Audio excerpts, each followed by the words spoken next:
PK in the universe, and I am back again with another video. It is -1 degrees today, and it's the end of January, so a lot of things are happening. A lot of people are probably already starting to get their Indie Heroes collection too, so I thought this is the perfect time. I still haven't got mine yet, but it's coming. Should be here soon. Funstock already said they're sending me mine, so I'm really happy about that. But anyways, enough about me. Well, actually, yeah, this video is obviously about me. It's about my collecting goals for 2023. So that's what I'm here to talk about. What are my collecting goals for 2023 when it comes to Evercade? So last year, I had made a video talking about my 2022 Evercade collecting goals. So I thought, let's do the sequel. Let's make it a 2023 video. I thought that'd be a lot of fun to do because the goals have changed a lot. Well, let's go over a little quick recap maybe of some goals I had or some things I had talked about, at least in my video. It's all a little fuzzy, but I watched it a couple of days ago, so I kind of remember, so here we go. I think at one point I had considered toying with the idea of getting all the out-of-production cards. Well, I did do that. I got the Technos Collection 1, the Namco Collections 1 and 2, and of course the Oliver Twins Collection. I got those collections, and they are out of production, and they're getting harder to find, so I think it was a good move to do that. And I'd advise other people, if you were ever, toying with the idea of going for a full set, which I'm not at the moment. I'm not at the moment going for a full set.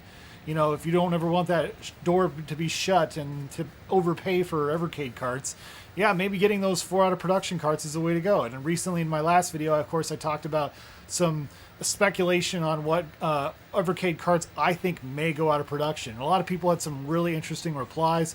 Some people thought maybe the Codemasters collection, that was a really popular one. And another one was the Pico 2, actually. Some people said that I guess maybe the Pico Interactive might have lost the rights to that Hoops game, maybe those 2 Hoops games. I don't know, can't confirm that, but somebody told me that in the comments section. So yeah, I feel like we're going to definitely see more out of production carts in the future, which is part of the reason why I've been saying for a while that I think Blaze actually should start their own indie game dev studio and actually hire some indie devs to make exclusive Evercade games, because I think that would be really great for Blaze as a company, and they'd have some games to really hang their hat on that are never going to go out of production. And I think that's important going forward because, and I'm glad we're getting to see more indie games, and that's kind of brings me up to, some other games that I talked about that I wanted to get for the collection. Of course, I talked about getting the Morph Cat collection and the Gremlin collection.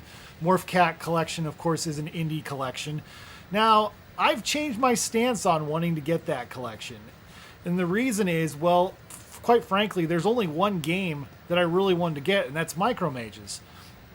Here's the thing. I got Micro Mages. I got the ROM, and I got the game on Steam for like $3. That was the only game I was interested in. And I can play that like on my PlayStation Classic.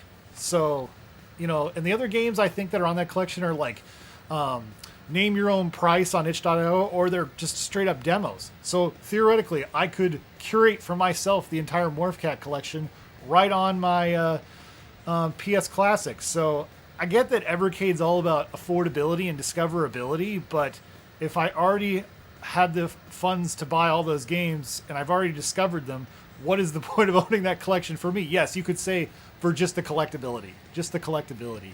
And the Gremlin collection, I talked about wanting to play hardcore 4x4. I finally did try it out. I hadn't played it in a really long time, and I just think it's freaking terrible. And I've heard it's not very good on Evercade, or they had some issues at least with glitches early. I don't know if those issues were fixed, or maybe they only applied to the handheld way or something. I don't know, man. That Gremlin collection just doesn't do it for me, so I won't be getting those collections. Unless, of course, they're really, really freaking cheap. Another collection I had talked about getting in that video was the Atari Collection 1 and 2. And of course I got 1, but I'm not going to get 2 because the only game that I was really interested in was Dark Chambers, the 7800 version. And now I have 2 different ways to play it. I can play it on my Atari VCS, or I can play it on my Nintendo Switch. So I don't feel very incentivized to get that collection at all just to unlock a game that I already have twice. So won't be getting that. I also talked about the Atari Lynx collections. Both those collections my wife actually got for me, which was really nice. And there's some pretty sweet games on there. Some of those games were actually made in the last 20 years or whatever, and were made, after the lifespan, because there's some Songbird games on there and stuff like that. Those are two really nice collections, and I really hope to see an Atari Lynx third collection. That would really interest me. So those were some of my goals for 2022 was, get the games that were out of production just in case, so I didn't, ever close the door on the idea of maybe getting the full set, but I probably will never get the full set. I just don't know any logical reason why I would ever need the Worms collection. And some of these games collections, I don't want to say I have buyer's remorse, but I don't know when I'm going to have a hankering to play some of them again. I have to be honest. They just, and I will go back to them at some point. Again, that's the kind of nice thing about Evercade. They're already curated collections. It's not like, oh, I got a Raspberry Pi with 10 million ROMs and I don't know what to play. It's like you grab a cart, it's got stuff on it. I'm a big fan of compilations, which is something that's always interested me about Evercade, is I like compilations. But what is going to be the main focus this year in Evercade collecting? For the most part, I'm going to be looking at getting the indie collections. I have Indie Heroes 2 already ordered, of course, and it should be here in the next couple days. If there's a Mega Cat 3, I would definitely be interested in that. If there's any other indie collections, I will definitely be interested in that. As far as arcade collections go, if there's another Technos arcade collection, I'd be interested in that. Because I really like, Double Dragon, and any kind of fighting games and beat 'em ups are always fun. And another collection I would be interested in if it ever comes out would be a Namco arcade collection, which would be just such a no-brainer.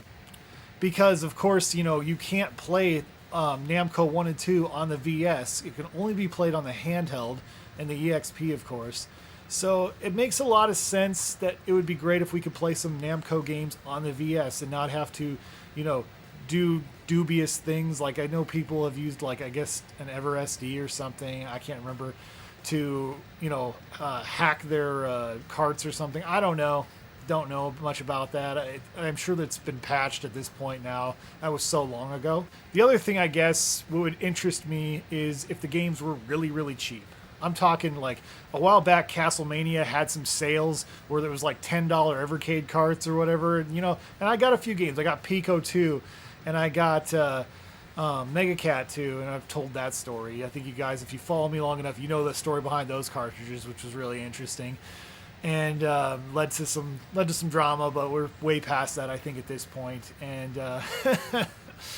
but yeah, and I guess another big thing is if these Evercade carts have racing games. I've been on a real racing game kick, especially like 16-bit stuff, more specifically the Sega Genesis. I've been collecting a lot of Sega Genesis racing games lately. That's what's really interested me. And I've been kind of keeping my eye out for some Game Boy Advance racing games as well. But I will talk about this in a future video. Yeah, racing games interest me. I don't have the Gallico Collection 2, that arcade collection, so I think that has World Rally on it, I want to say. And yeah, World Rally 2, actually, to be more specific. So that's a collection that's on my radar, and I do plan to get at some point. So anything that's got racing games on it, and they're not hardcore 4x4, I will be interested in possibly obtaining those cartridges. And of course, the final goal is I'd like to get an Evercade EXP. I do want to get one of those, but I'm in no rush because obviously there's been some technical issues out of the gate, that people have talked about. Now, some of these issues are more jarring for certain people than others, but they're all valid issues, I mean, they are something that bothers people, and people have a right to their opinion about that.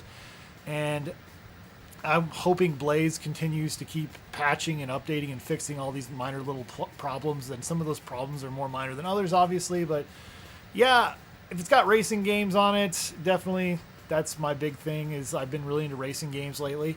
So those are my criterias for what I will get as far as Evercade carts going into 2023. If it has racing games on it, if it's either Technos or Namco collection, if it's indie games, those are the collections I'm most interested in. Oh, if it's super dirt cheap and it's not your Gremlin collection or the Worms collection, yeah, I will get those games. So those are my criteria for buying Evercade carts in 2023. What are your guys' thoughts? What are you guys excited to collect in 2023? Comment below. Love to hear what you have to say. Anyways, Thank you guys so much for watching, and stay awesome in this universe. Thanks. Bye.